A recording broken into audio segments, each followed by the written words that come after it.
I don't know where it went. Like it just It's goes just by. gone. This is why I would never be great on Drag Race. They'd be like, "Cut, can you re-say that?" And I'm gonna be like, "No. It's gone. What did I say? Did you get that on paper?" Got that ruby red upon your pout. Let all our little secrets out. Got those loose lips speaking fast. A reputation built to last. With that dangerous allure and a single glance, it's a sweet romance. Loose lips and lipstick. Loose lips and lipstick. Loose lips and lipstick. Loose lips and lipstick. All right. Welcome back to another exciting episode of Loose lips. And Lipstick. With me, one of your hosts, Kennedy Ann Scott. And me, the other girl, Vanity. The other girl. She's always the other girl to me, too. Always the side piece. We love her. Well, for all of our lovely new people joining us this week, welcome back. We are super excited that you are here. And for everyone that is a repeat offender, we're sorry. Very sorry. Very sorry. We're super excited to be here and chat with you. This episode, I think we're going to dive deep into drag and dating and relationships. Yeah, I know we've kind of briefly mentioned it a couple episodes, but Yeah. I mean, I think it's time we take the deep dive. We got I don't know what the fuck was about to come out of my mouth. It's about time for us to take the dick. We're just going to take it all down. We're going to yeah, excuse me. So sit back, get your favorite beverage, or if you're driving, get your favorite beverage. Hopefully it's tequila. And you don't get pulled over. Yeah, only losers get pulled over. Only. But sit back and enjoy listening to the lovely sounds of Vanity and I deep dive into relationships. In drag. Ooh. Let's get started today. I kind of want to start off by giving a little dating story or maybe a relationship story that you have. Do you have any of those? I have several. Ooh. Which I one do you have- want to share with us today? Well, I mean, I've dated a drag queen and I've dated a drag king. I pretty much have dated the whole spectrum of entertainers. So, what do you want to know? Did they outshine you? No, I'm just kidding. God, no. Never. I'm just kidding. No, it's like I've said 1,001 times. When you're dating another entertainer, you want to make sure that I'm not saying that it's impossible for both entertainers to be the star when it comes to the drag scene, but it is a harder maneuver. So, yeah. Do you feel like someone always needs to take a small backseat if you're both entertainers? I think it depends on one, your communication skills with your partner. I think also it depends on your relationship with drag. So like I was always very career oriented when it came to drag, whereas Ivy kind of just did it as a fun hobby, and same thing with RJ, he just does it as a fun hobby. So it's easier for me to kind of be like HBIC when it comes to that. And Yeah. maybe I purposely picked them to be kind of a little bit more submissive in drag, so that way I don't have to worry about it and I don't have to get my ego in check. We would never want to see that. No, Never get it in I check. cry. Oh my gosh, don't cry yet. We're just getting started in this episode. Have you ever dated anybody in drag? Like, No, I've never dated another drag artist. Yeah. I guess for me, I always feel like Kennedy Ann is enough. yeah, Like, I feel like for me personally, dating another drag Mm-hmm. artist, I don't know. I guess I don't know how I would be because I know that I'm a lot when I am in drag and Mhm. getting all my stuff together and all that. I can't imagine like ping ponging back off of each other. I don't know Mhm. if I have that talent in me. I've seen the videos. Well, and now this episode just turned into secrets of the drag world. No, but I've always kind of liked my art Mhm. and like also going on an adventure with someone who's not necessarily in the same art as I am.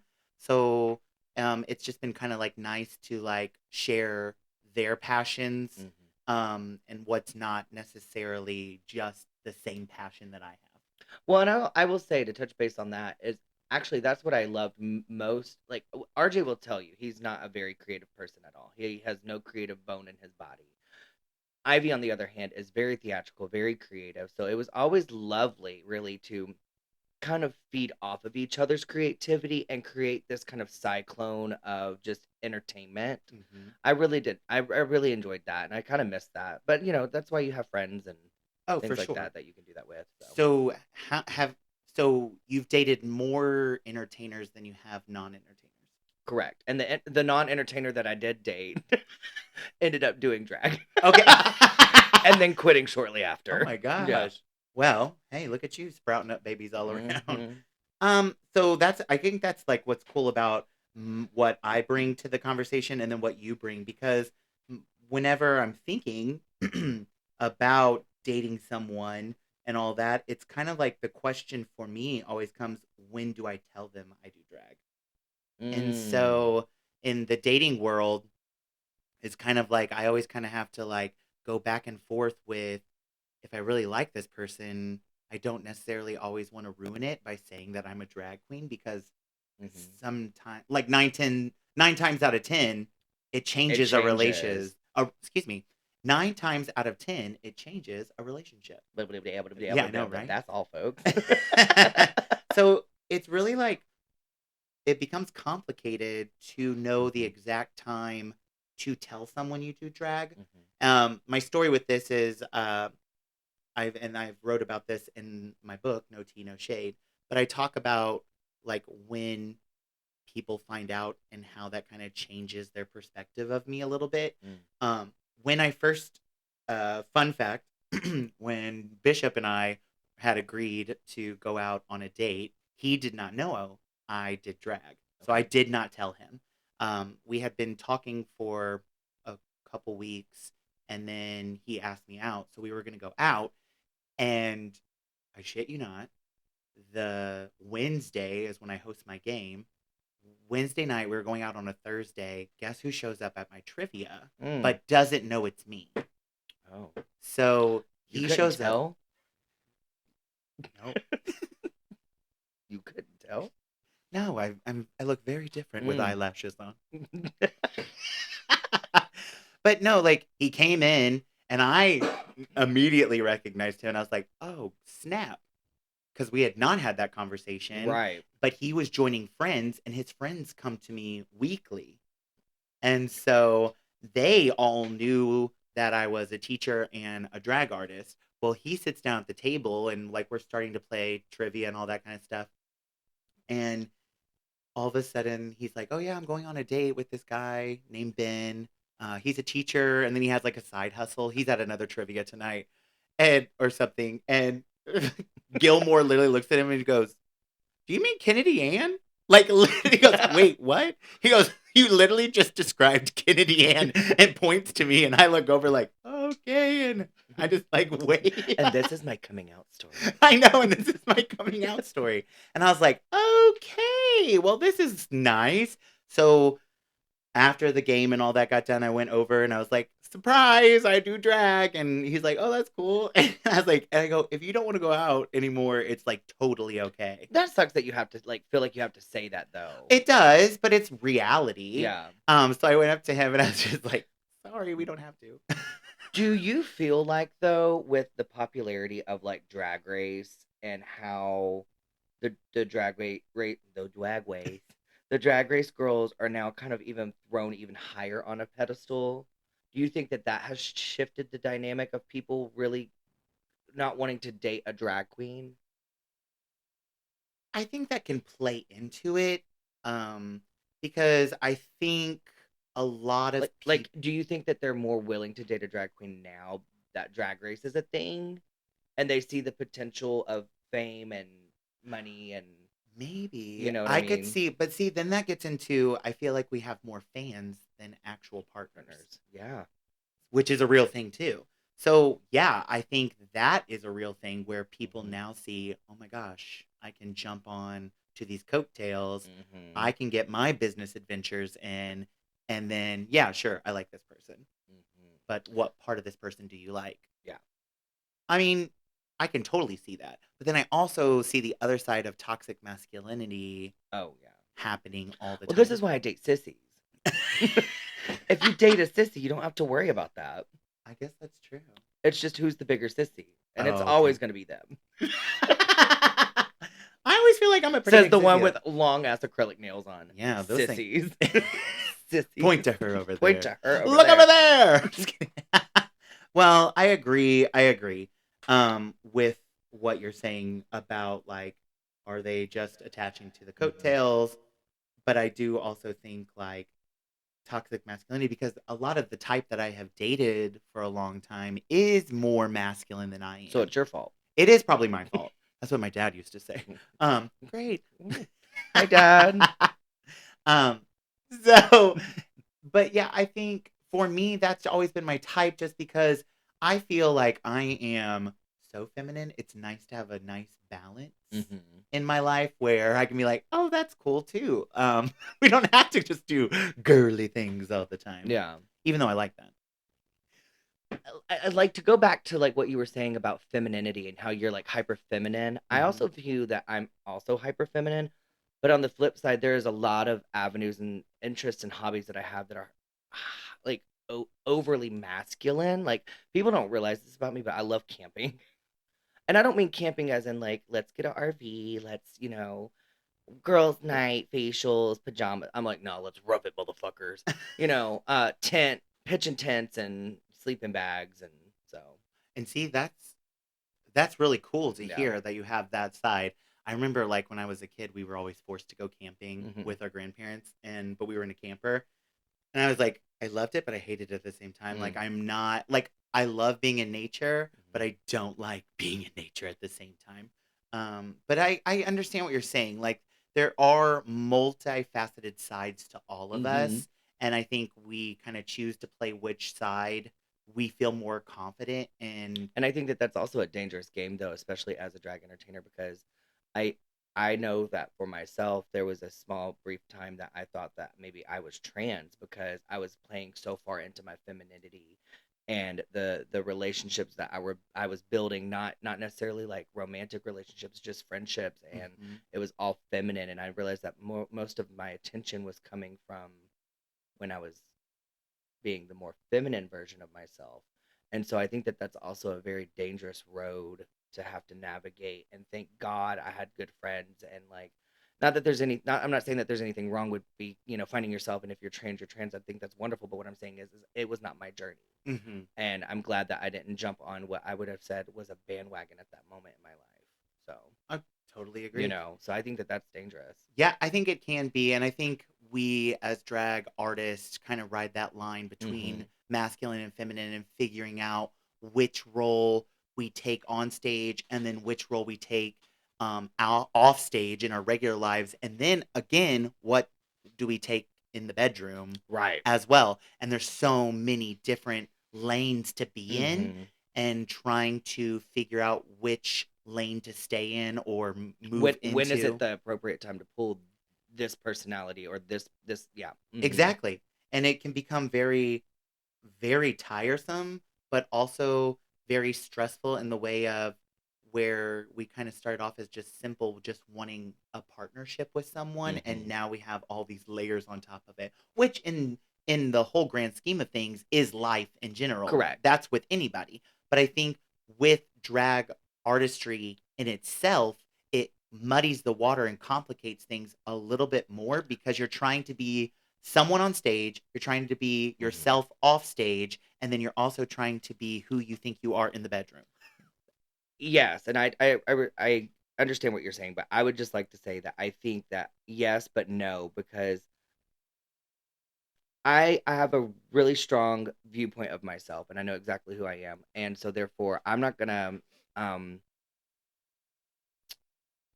I've lost my train of thought, and I don't know how I really want to say that without sounding crude or crass, but like I'm not going to negate myself to make anybody comfortable. So, when it came to dating for me, it was like either you liked it or you lumped it. Like I didn't need that kind of valid, and this is going a little bit off topic, but I didn't need that kind of validation. Yeah. And I get that. You see what I'm trying No, to say? I totally, I don't know yes. how to put it in words exactly what Yes. I'm trying to say. I had the thought and I lost it. But No, like, I totally get what you're saying. I think, as I I, just talked about my own struggles with my identity, but here I am. but I think but that's like a human emotion. Like you Yeah. have these struggles, and we go Mhm. along for the ride. And I think that's another thing is that everybody thinks that we have to have it all figured out, Mm-mm. but we don't. Mm-mm. And so I think being on that roller coaster in one moment of time and saying, I did struggle here, but I do know exactly who I am. Correct. It's always, I was the same. I know exactly who I am, but it's all the loud noise around me Correct. that muddies my own thought Mhm. process to explore just even in a partnership with someone or a relationship with someone. Not to mention, like, communal like pressure that they put on people, and Oh, like for sure. especially as your drag entertainers for being single or being too feminine or yeah. Yeah, and Mhm. it's a hard place to be when we're just trying to make it ourselves Mhm. in the grand scheme of things. I feel like sometimes, truthfully, the only way that really dating and drag kind of go easy is, one, if you're very solidified in who you are as a person, or two, you're a pretty boy and a pretty girl. Like if yeah. you're like, and I'm gonna say her name because I think this goes great for her, and I don't know really what her dating life is like, but I'm just saying, like, aesthetically, I think if you're like an Alexia Noel, you know what I mean? Like Mhm. it seems easier. Let me put it that way. On that, the visual seems easier, but Yeah. it might not be. But Yeah, but that's also like a perspective to have on correct. someone, and not saying that anyone has it more easy than anyone Anyone else, else, but yeah. at the same time, I just feel like that maybe not her specifically, but that caricature of what is personified as like Barbie builder drag. I feel like mhm, a lot of people, it seems optically like there's more interest mhm, in a romantic setting for those yes, styles of entertainers. Let me just yes. say, I yeah. no, and I totally agree and And that could be understand what you're completely, saying. Yeah. absolutely off the topic because, insecurities are insecurities and we all Oh, have them. So, for sure. For sure. But I would consider like, but what works for everybody might not work for us, and correct. what works for us might not work for For everyone. everybody. And Thank so, God we have personalities. oh, I know. Thank you, Jesus. But I would say like, when is the right time to tell someone is when you're ready and you're comfortable, and that might take a moment to find Mhm. that confidence, and especially with the new drag artists, because Yeah. with new drag artists, I feel like you are coming into yourself yet again. Mm. You're trying on a new persona, and you're trying to find a good vibe that you like to be on stage, and that drag persona that you like to work the crowd with, and then understanding who you are outside of that as Mhm. well. Because I do think, and we will get into this topic later in later episodes, but when your drag identity becomes your only Your main identity and identity. your main Mhm. identity, it's really hard to find yourself again, Mhm. and it takes a lot of work. But I think in the grand scheme of dating, to be able to date a drag queen, you have to be confident and you have to know yourself. At the same time, as a drag artist dating, you have to be confident and know yourself as well. And you can't, and this is just anybody listening, do not be the jealous type dating a drag queen. No. Nothing. And especially from my experience, I don't need a level 10 clinger trying to figure out where I'm at. Why was I talking to so and so? Who was that I was flirting with at the bar? Me and Ivy actually started this when we were together, and it's now kind of trickled into me and RJ's relationship. Is there's this understanding of appear available but never Mhm. be available, because Yes. at the end of the night we are there to do a job and sell a fantasy, and it if it's gonna get me a free drink or an extra couple dollars, I will flirt, Yeah. but I'm not going home with nobody. No. I don't even want to go home with my own husband. Leave me out of it. But that's true. Like, it is you have to flirt with people. And again, like we've said in past episodes, is we are there to make money for the bar. Mm-hmm. People drinking, making, we're there to sell alcohol and to keep people having fun. So Mm-hmm. sometimes having fun is flirting with someone to get them out of their shell and to actually feel confident and comfortable and having a good time. Yeah. And again, like you said, I'm not planning on going home with nobody, especially in drag. Like, that's a lot for me. Um, but Mad respect to the girls that oh, do that. I love please. it. I I do love it. too. I love that they can get their fantasy and like, whatever may Same. have you. It's just not for me. No, that corset gets too tight at the end of the night, and I said, "Ooh, I Mm-mm. gotta go For relieve me, it's this." the eyelashes. I'm like, I don't want to ruin my eyelashes. No, They're not so those expensive. cumbrellas. The cumbrellas, they're so expensive these days. And then They are. once you get them right, I know, and you try to save them for a couple weeks. girl, I wish you could have seen me the other day. So off topic. I left my eyelashes on, and I was going to my car, and I went, shit, I have my eyelashes on still. I stuck them to my rearview mirror. Just butterfly wings on my fucking rearview The mirror. things we do. Oh my god, that is hilarious. So I would like to kind of pivot a little bit Okay. more and try to like, what about let's discuss a little bit about dealing with chasers. Ooh. Oh, I feel like I'm very fortunate and kind of privileged in my experience with drag and the realm of chasers because Mhm. I don't really get a lot of them. Okay. I don't. Which is crazy because I'm like literally the prettiest one here. But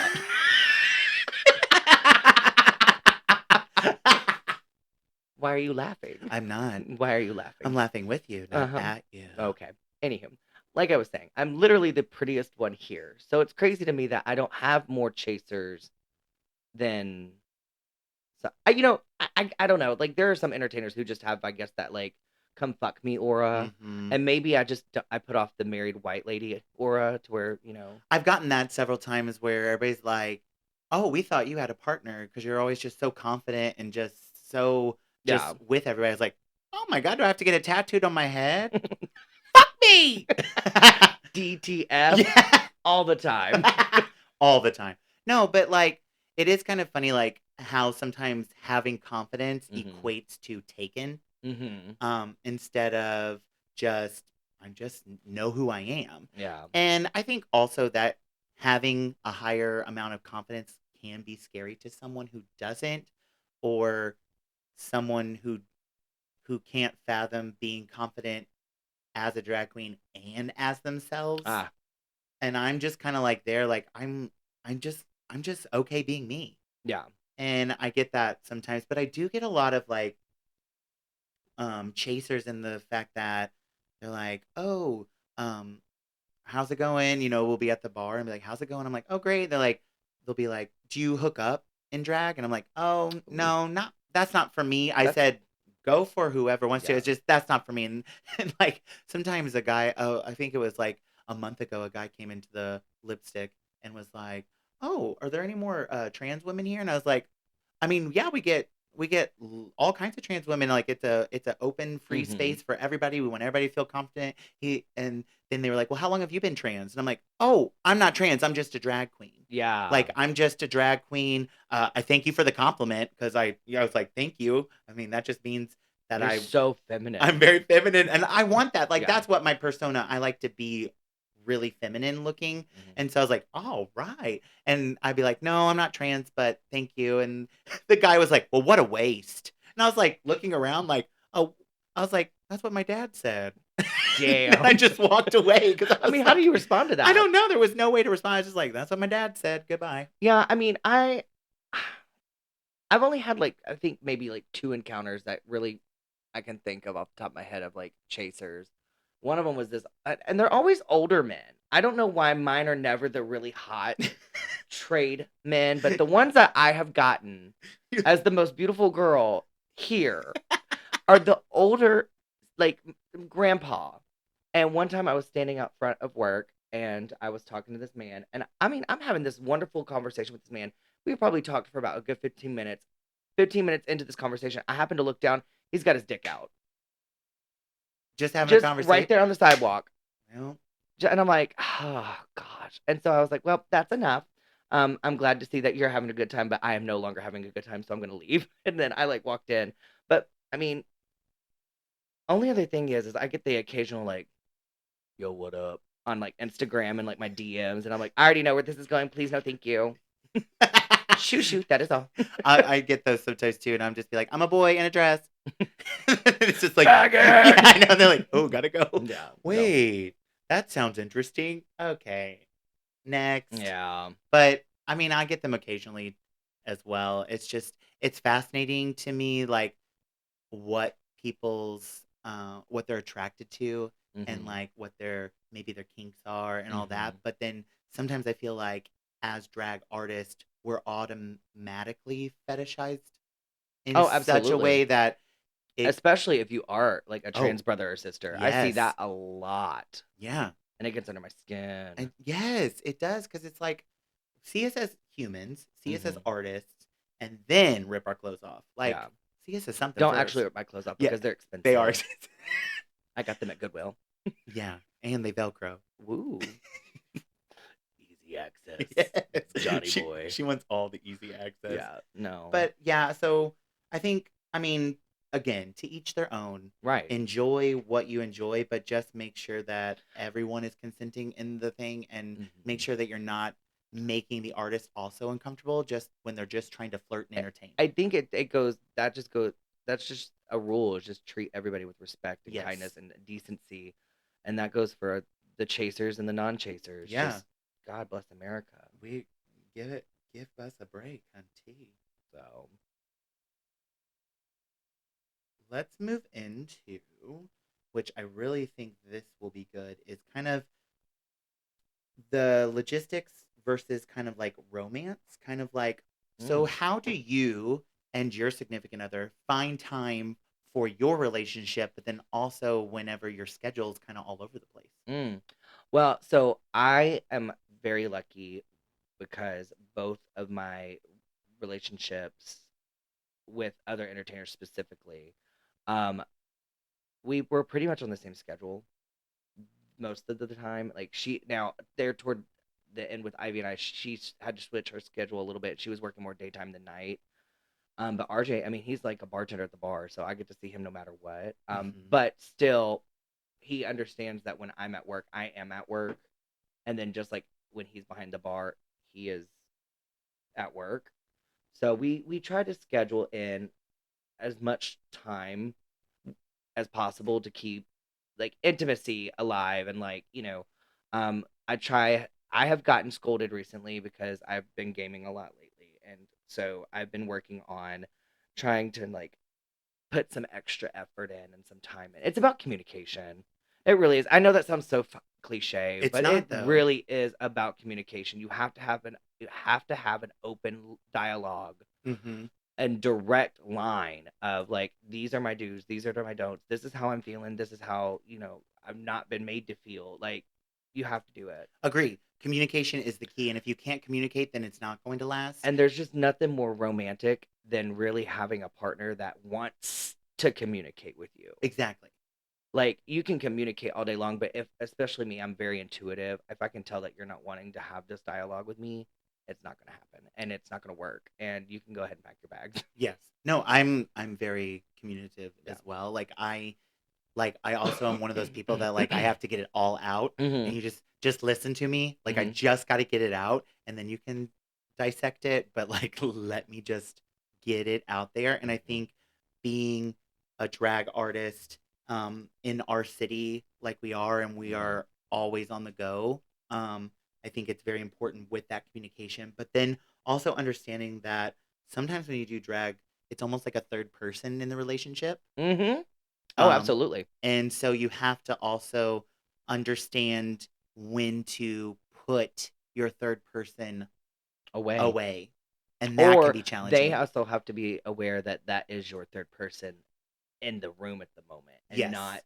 And thankfully I have such a drastic in between Vanity and Hunter. Like Hunter's Mhm. very quiet, reserved, kind of introverted, and then Mhm. Vanity is the exact fucking opposite of all that. So it's pretty obvious when one's in the room and the other's not. Same. And So. and people that I've dated, they can definitely Mhm. know, like, that people would also be like, they would know, like, if I'm in conversation with them and I'm getting ready for work, they would be like, as soon as you put your eyeliner on, or as soon as you like put on certain things, you Yeah. become Kennedy Ann in our conversation. It's I was almost like, like you have I was your like, own. It's nah. almost like you have your own spotlight in your brain, and you're just like, Yeah. I'm ready. You're like, I'm feeling Yeah. myself. But yeah, certain people would be like, sure, I know whenever Kennedy Ann enters the room. And I was like, that's so crazy. Because I guess I felt it too, but then at the same time, I am myself. So it's harder to see sometimes. I think because the line gets blurred sometimes, Yes. and and I mean that in like a logistic way, because it is so easy for us to snap in and out because of Mhm. how often we do drag in the city. And when we are, like, even when I'm not in drag, if I'm out and about with a certain group of people, Mhm. I know as soon as Vanity comes into the chat, because like, maybe Hunter's having like an awkward inner dialogue about it, or feeling uncomfortable with who he's around or whatever, she'll snap right in, and it's just Yeah. like boom, boom, boom, boom, boom, life of the party. Let's do shots. Let's go here. Let's go party. Yeah, for So. sure. And I can totally relate to that. And I Mhm. think, again, it comes down to that communication Mhm. piece and understanding, okay, I'm getting into character. This is where, like, if you're having a sort of conversation, because, like, sometimes when you're dating someone, those serious conversations come at inopportune times. Most of the And time. so sometimes you will be getting ready and those conversations happen. And you're Mhm. like, hold on, I really want to have this conversation, but right now I am feeling myself. And I'm having to do my eyeliner, and I can't concentrate. I Yeah. know. So Mhm. it goes wackadoodle all the time. So it's just understanding that balance of who you are in and out of drag, Yeah. and understanding that you don't have to always be one Or or the the other. other. You can And have a blend of the two. oh, for sure. And I think what I see between us in when we are Hunter and Ben, and Yeah. when we are Vanity and Kennedy, like, I see those things Mhm. about us, but then I also see qualities of Hunter now that we've Yes. become, more friends and in deeper relationship. It's crazy to see how, like, you do see parts of that person, Mhm. and then I You can can only. kind of see past the mask at that Oh, point. for sure. Yeah. And I think that's what our partners can see too, Yeah. for the most Oh, part. absolutely. And like, prime example of that is like knowing when your partner's sober and then knowing when your partner's drunk. Like, they're two totally different people, right? Mhm. So, like, what are the telltale signs that your partner might be drunk? Maybe they have a certain look in their eye. Maybe they are slurring their words a little bit. Maybe they're walking a little different. Same thing with drag queens. Yeah. There's a glimmer that comes into the eye. There's a way they move their mouth around their syllables, like they're lip syncing. Just little things like that. Me and RJ have had that conversation that he notices, and Uh, it's really strange. I'm like, that's very detailed. yeah. Like, And I think where we were hitting on this with, like, the transformation part, um, and kind of like what I want to, like, reach more into is the vulnerability with that. mm, So I was dating a person way way back, and this was probably 2014, 15, and I was just, like, dating a person, and I did a night of drag, and they wanted to watch me de-drag, and that was a vulnerability that I mm, never expected to, like, tap into, because, like, when you're taking everything off, it's not a glamorous no process. thing at all. No. It is messy. It's you've danced, you sweat, you start to take your makeup off, and it doesn't come off like a clean sheet. No. You look crazy. Mm-hmm. You look You look crazy. like the peanut butter baby there for a minute. Yes. And that was probably the most uncomfortable I've ever been in drag. So let me ask you this. Yeah. So when you normally get out of drag, do you do that in private, like at your house? Yes. So see, and I love a girl that does this. She comes to the gig in drag, and then she leaves the gig in drag. I love girls that do that. Yeah. I, however, I will leave sometimes in gig, but for the most part, I try to get out of it as much as possible, because Yeah. being in it as much as I am. So what I was getting at with that question is because I think that's where I have a different outlook on that topic, because I get in and out of drag in front of God and everybody Yeah. all the time. So I've a lot of my vulnerabilities about my body image specifically have Okay. really kind of gone out the window. Like, I still have some, like, Yeah. I still will run around with my shirt on. Like, I'm not one of those, like, just letting my giblets hang out. But like, my drag sister, she's very comfortable with her skin and very comfortable with her body, and Mhm. I'm so envious of that. I'm so envious of it. I wish I could get on that level. Yeah. But I have come leaps and bounds. I remember one of the first times that I got in body Mhm. in front of the class, in quotations. It was a very daunting experience for me. So You've kind of trained yourself just to be okay with Yeah. it. The one thing I do out of respect for my partner is like I do know that when like I am going to tuck, I will. I luckily have my own private dressing room, so I can Yes. shut my door. But Mhm. once I'm like covered and I feel secure in that, I will reopen my door just in case somebody wants to walk by and have a conversation. For sure, for But sure. yeah, Yeah, I think for me it comes down to I want to keep the illusion the whole time I'm in front of I people. think that's fabulous. And I don't want to break that fourth wall, Mm-hmm. I guess, because like even I'm trying to break it down like the Kool-Aid Man. yes, break it I down. want them to see that that's a big bitch underneath all But that. see, I love that and I respect that just Yeah. as the same. Like I think that is so cool because I know a lot of drag artists who do that. Like they're like, get me out of here, I'm going home, Mhm. or I'm gonna go out. Well, and then well, especially with what's going on in the world today. Not to keep Yeah. cutting you off, but No, it's you're it's a good. safety hazard for me. I feel like so. You know, I don't want people seeing me in my car while I'm driving, and I still have like makeup on, or I'm still in drag, and they clock it, and then they follow me home, or you know, like it's Ooh, things I like mean, that. Like it's true, and that is things to be a thing. And Mhm. here I am over here like work it. I'm like singing in my car. You've got your moonroof open, and Yeah. nobody's driving. The car's just doing its own thing, and you're just like, Oh yeah. my god, I'm like I'm a real girl. Come on over. As you're shooting bubbles and shit from Yes. the sky. I just want to feel the fantasy for as long as I can. This drive home is so much fun. Oh my gosh, that reminds me of a time like we went to the HRC gala and Tracy Otomy was with me and I was like feeling myself like I felt feeling so glamorous and all of a sudden I just hear off to the side, that's a tall man in a dress, and I'm like, oh my god, can you believe someone said that? It was Tracy. She's a monster. I know. God, I miss her. I do too. That fat bitch. I tried to FaceTime you the other day and you didn't answer it. Oh, I'm heard gonna it call here you out right first. here. Breaking news. But continuing, I really like this conversation because I feel like we don't have enough of these conversations that are like real conversations that people who are not involved in the drag world get to listen to or even be participants in because it's again always alluded to as just this fun fantasy playing dress Well, up. they see it. They see a version of us that we allow them to see, which is, you know, boisterous, loud, vivacious, confident. Yeah. And let's be honest, a lot of us drag queens have a lot of insecurities, not just Oh, one. for We have a lot sure. of insecurities. We have a lot of self-deprecating doubt. I mean, yeah. So and totally true within that. And I Mhm. think with your partner or who you're dating gets to see all of it.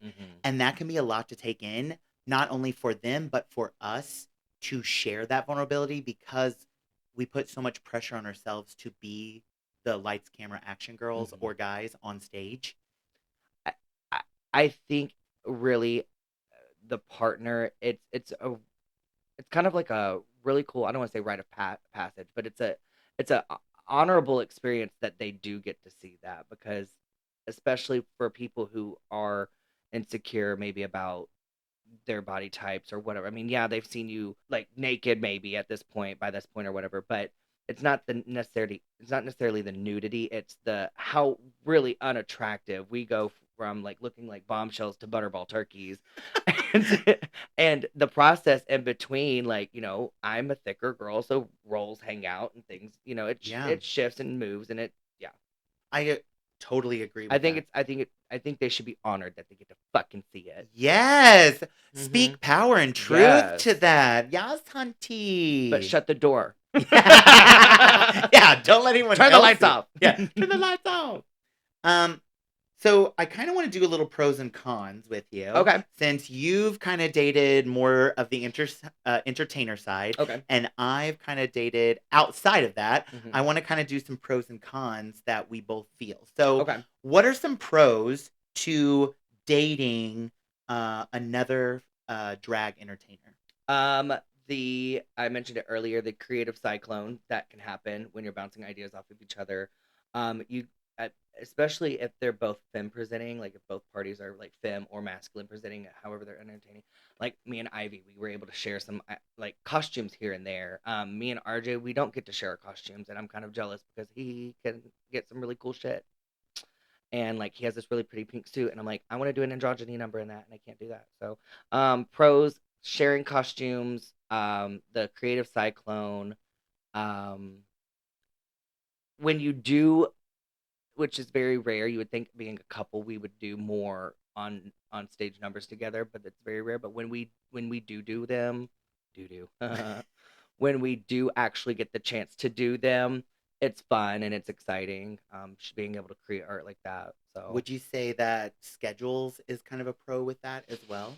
depends. Okay. Like I said, if one is not as um I don't want to say booked, but if one is not looking to be booked as often, Hmm. sometimes that can be where the schedule gets a little cranky. Okay. But yeah, I didn't really have any bad issues Okay. with scheduling. Do So you, and this is kind of like, uh, do you ever get like post show blues? Have you ever heard of that?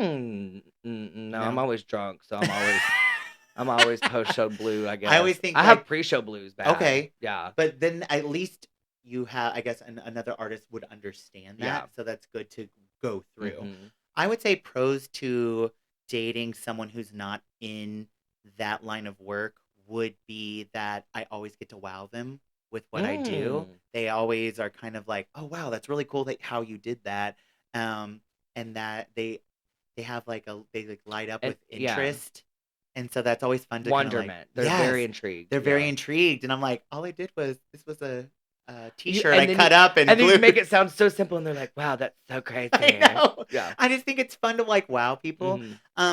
I also think they like really are good about like always asking, "What do you need? Can I get this for you? Can I help you with this?" Mhm. There, I feel like that's a pro. Now, I haven't dated an entertainer, but I feel like sometimes with entertainers, within that realm, I could see possibly like, well, I need to do this and this instead of kind of like having someone that's like always just like, oh, I'll take care of you. I can zip up the back Mhm. of your. And we have our sisters to do that as well, but like it's like nice to have someone be like want to do that. That and then but also the pro as another entertainer is especially if they're not booked in the same show with you, 9 times out of 10, they know what you're gonna do right before you do it, and so they're kind That's of like a nice. fucking mini assistant. Okay. Hey. Like, "Oh, I already know so what are your songs tonight? Oh, you're doing this, so you're gonna wear this, you're gonna wear this, you're gonna have this hair, you're gonna do these shoes." Like, they They already know it, understand the and so, assignment. like, by the time it's time for you, at least my experience, by the time it's time for me to get ready, it's like, "Oh, Yeah. I'm already ready." Yeah. She's done that. It was like they just threw it at me, and it just kinda landed. So what would be some cons? Cons would be, you can share clothes. Saw that on her last night. You can share clothes. Ego. Okay. Sometimes I feel like it could be an issue is ego. Jealousy are some cons. Ego and jealousy. Um, I don't know. I don't Competition? competition. Not really. Okay. I've not experienced that. Okay. But like I've said numerous times, me and Ivy, we had an understanding that I was professional and she didn't want to do this for a living. So she Hmm. just kind of wanted to do it when she got the chance to do it, and that was great. So there was no competition. There Okay. wasn't a lot of jealousy unless it was on my behalf. Like maybe she got booked for something that I felt like was kind of more, I was better fit for the gig Okay. kind of situation. And I would have probably some more jealous moments than she Okay. did. So yeah, I mean, I had a really great, honest to goodness, just interfacing with dating other entertainers. I would So also say a con would be double the luggage on vacation. I will Just- say when Ivy and I went on that cruise, we did a cruise together, and it was a gay cruise, and we packed a couple of drag outfits and that was a nightmare. That was a I nightmare. want to wear that. Yeah, it was kind of rough, but I love it. yeah, I think also cons with dating someone who's not in that scene is they definitely don't understand a lot yeah, of what we go through, and then like kind of like the stress with, are people gonna like my songs? Are people gonna like my art? Someone's always gonna have something to say about it, hmm and they don't like.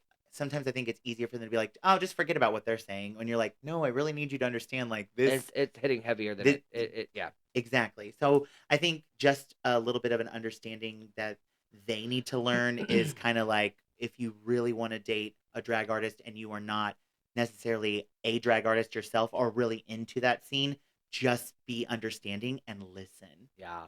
because that's what I have found with some of my relationships, that there were some people that were really good listeners when I was in drag and hearing my needs and me trying to hear them. But then there was also like, oh, you have a show tonight? Well, I'm going to go watch this basketball game because that's more important to me, which is fine. I want Right. you to live your own Yeah. life. Have your own interests, So please. have your own interests, but like at the same time, like you can't be mad that I'm still out and you're done with your thing. You know what I mean? Yeah. You You can't be mad that the timeline doesn't line up. Exactly. Yeah. Like it just doesn't. So you have to be a little bit more Because understanding. I feel like, especially with that topic specifically, I think people forget that really as drag entertainers. So say that the gig is at like 9. Yeah. You're clocking in to do the 9 o'clock gig sometimes at 4, 5, 6 o'clock in the afternoon. And then just because the gig and the bar shuts down at 3 doesn't mean that, well, there's an after party that you probably should go show your face at, because heaven forbid you don't show up, then that's going to be a nasty phone call or a text message, or then, so-and-so's going to be mad about it. So then you kind of have to play this like whole political industry game too on top of it. And it can cause for a long fucking shift. It can. And so, yeah, just fun fact. Yeah. For those of you who don't know how that works. Yeah. You have to like, and that's my thing too, is you have to kind of fly by. You have a lot of stuff planned, but then at the same time, a lot of stuff is last minute. Yeah. And you have to be ready to do it because a lot of those are opportunities and you have to take them. And I think being understanding and understanding the profession, that it is a networking career. And if you don't network, then you don't get the career. Yeah.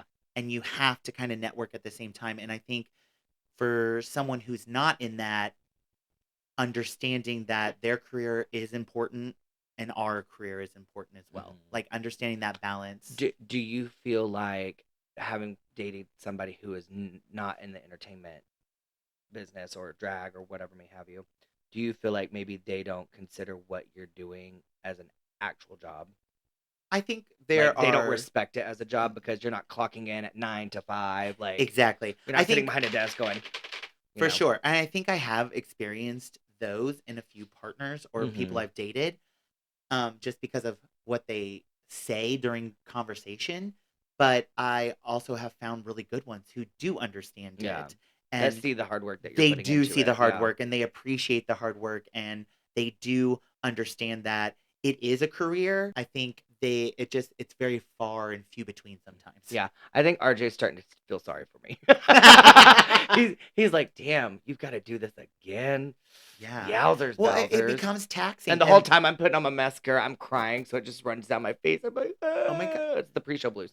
The pre-show blues. But then also dating, it's also like the drag tax. Yeah. What comes along with all of the drag, which are late nights, which is money, which is the luggage, like all this baggage that we bring into, like, with our songs, not just the physical luggage that we have to like take care of, the mental oh yeah luggage, but then also like there's really good gigs out there, and they might mess up some other plans, but like that money is so good, you can't turn it down. Not just the money, it's like what you said, the opportunity, the networking, yes, that's sometimes is more important. It actually is more important than the money itself. Very true. The money's a plus, but Agreed. But you have to network, and we'll get into this on later episodes, but you have to be ready to entertain, and you have to be ready to show up for a gig, whatever it may be. Share your name. And you said the drag tax, the song, and the thing that popped into my mind was like, also, do you feel like, as dating people who are not involved in drag, like if you're going out there and say you're doing like this song and it's kind of pointed, it has like a pointed undertone, do you feel like they're more capable of taking it personal and then starting, well, why would you do that song? What does that mean? What are you trying to say? Do you have something we need to talk about?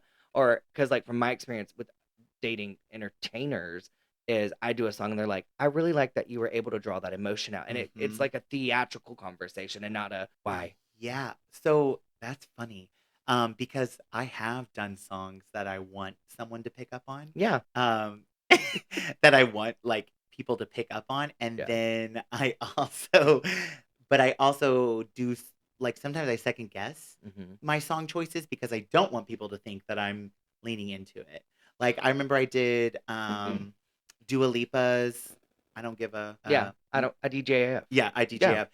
I did that, and someone was like, "Whoa!" And I was like, "Oh no, I was really just feeling that song because I just think it's a fun beat." yeah. So you have like you think like Hmm. if you are, Well, and like especially, and this is what I will say, Mhm.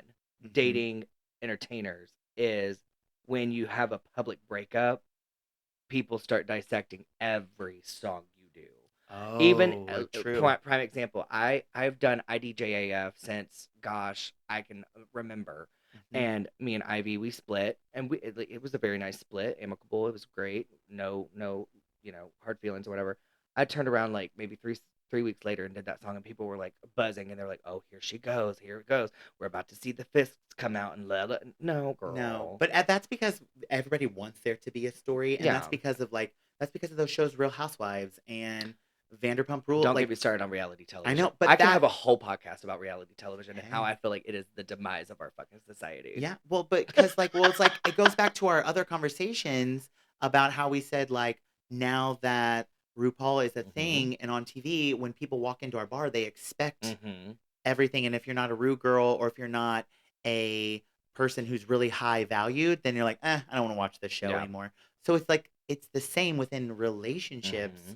as well. And people just want the drama. They Yeah. do. And so when you go through these breakups and all this kind of stuff, and like when, Bishop and I went through our breakup, Hmm. everyone was very much, why are y'all still friends? Why are you doing this? Why? I was like, one, this is our relationship, That's so crazy. we're figuring it out.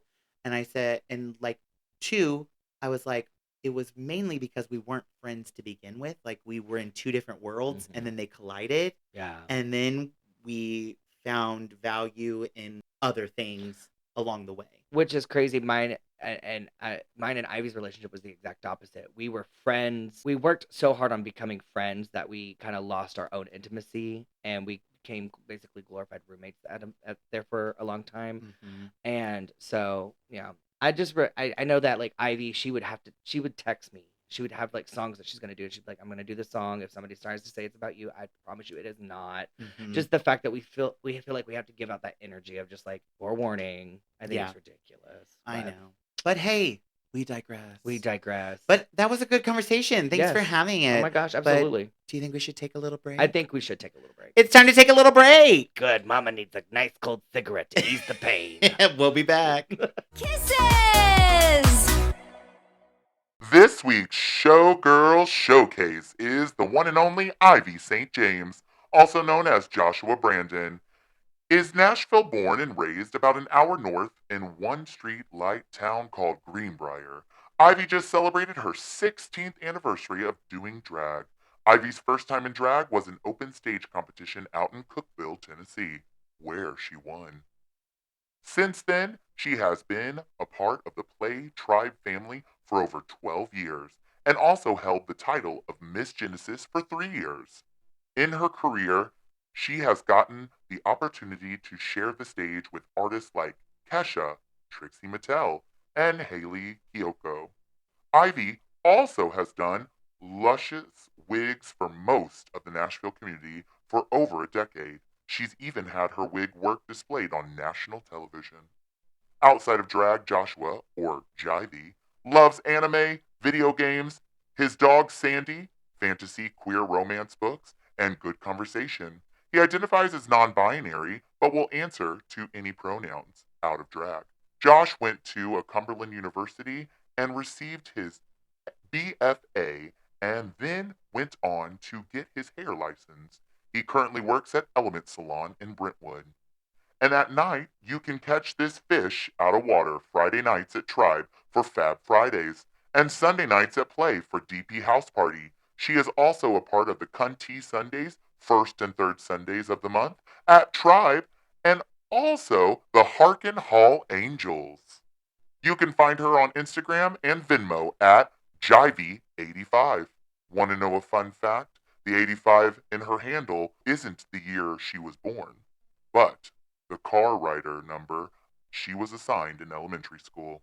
Yes, she was around when the internet was created, folks.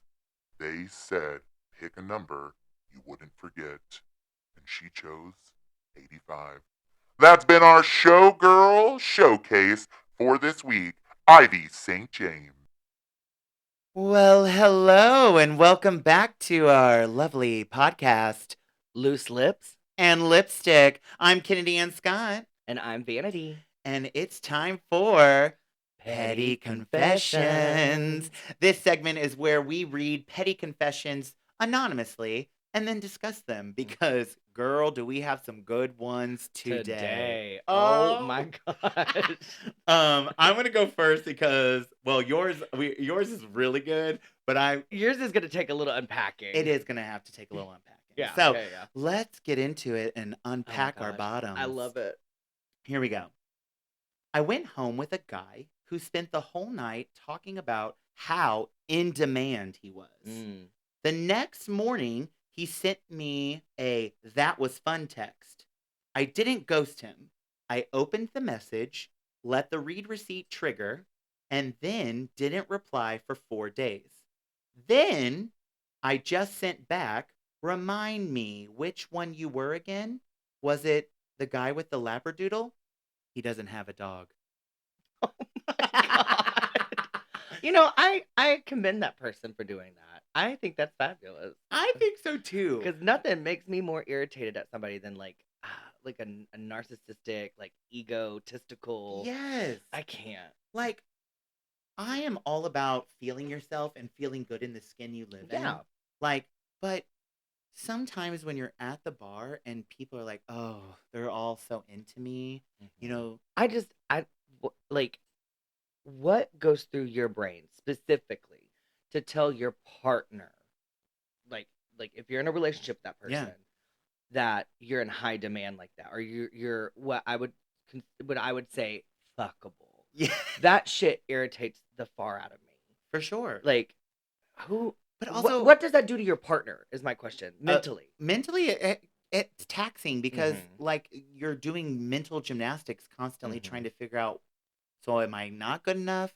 Uh-huh. Or am I good enough? Or are you just Or letting me know that you're better than am me? I convenient? And then are Yes. you messing around on me? I mean, Exactly. anytime you're creating reasonable doubt in your own relationship, then I think it's time for you to go. Yeah, but then when it's a stranger, it becomes annoying Mhm. because, yeah, I'm probably into you in that moment, but that is one of my pet peeves is like whenever you are talking so highly of yourself and like not just having a good conversation, but you're like, "Oh, I'm such in high Look at all demand." these chickens Yeah. and they want me. It kind of Like, takes me out of the mood, yeah. to be honest. Yeah, I mean, I commend them for having a fun time at that night because I would have already out.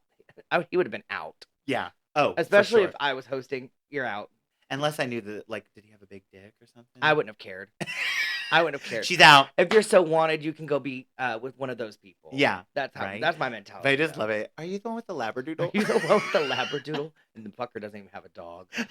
God. I would probably do that. I would love to have seen the look on his face when he read that response. I'm hoping it was probably something like very confused and maybe even a scowled brow. I'm hoping that like he works in an office building where he works at the end of the like all the cubicles Yeah. and it has all windows in his office and like someone saw it. Oh. They're like, "Oh God, Jerry went down. Real Jerry fast." went I don't down. know. His Jerry name's not went Jerry. down. I just Why Jerry though? I don't know. It just sounds like a very basic Yeah. man's name that would think he's in high demand. Yeah. So would you do this? Would you send a little text like this? I- if we would have pursued to have quote unquote a great time or a fun time, yes, I would totally do it. Yeah. But like I already said, I would have already kicked him out of my house. Yeah. I would have done like a little Assuming that petty he came text. to that person's house. Now that person could have gone to his house, and then you might feel a little obligated and trapped. So That's true. Ooh, now we Mhm. got to rethink strategy. Mhm. How do I push him But- out of the window? It's fine. Yeah, but that's so funny. But here's the thing too about like I feel like gay men specifically is we follow through every time. Like you just don't leave. You just follow through. You You're just like, lay there. I'm and already here. starfish, and you're just like out of. And we don't know. Maybe the bottom was like, well, I didn't prep for no reason, and I'm just gonna ride this labradoodle. I'm gonna ride this labradoodle till the end of time, baby. Oh my god. Would you do it? Yes. 100%. Oh yes. Just because one, it's gonna make for a great story with friends later. Mhm. Be like, can you believe what this guy did? And I said, but I got him. But I got ate her up. Ate her up. Ate her up. Left Yeah. no No scraps. crumbs. No crumbs. No crabs. Left no crabs. I hope you didn't leave crabs, bitch.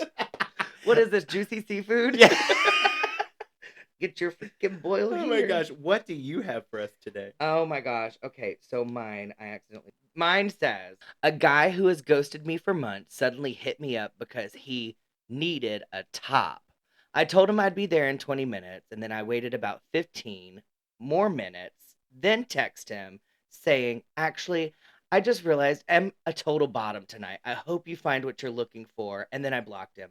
I already know that I know he had already done all of the prep work, so enjoy the fiber, babe. Not the Metamucil. Oh my god.